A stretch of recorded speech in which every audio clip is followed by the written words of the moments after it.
Reka tubanze dutahure ko abantu bari mu mice itatu mu bijanye n'ingene umuntu wese atunganya ubutunzi bwiwe n'ingene akoresha amahera aronka.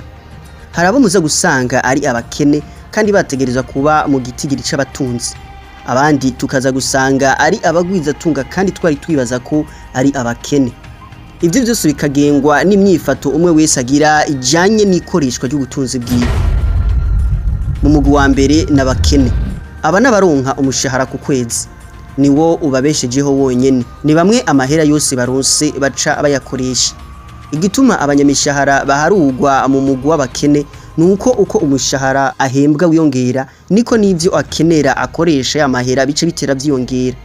Ntarima ntiyorora nta botike yiwe afise, ni kuvuga ivyo akenera vyose arabisuma, kandi uko ahembwa menshi niko nawe atera asuma ivya menshi. Nk'akarorero, akabare yahora ajamwo ahembwa ibihumbi amajana 2 siko aguma ajamwo iyo agize amahigwe akaronka kandi kazi aho ahembwa nk'ibihumbi amajana 8 canke umuriyoni, kuko abanyamishahara bafise ingeso yuko acaja kunwera mu kabare kari VIP na quartier yabamwo agaca yihindura akaja kuba ahazimvye kurusha aho yahora aba. Uzosanga kenshi bama muri dépense, amahera yabo baguma bayakoresha ibidaheza ngo vyunguke.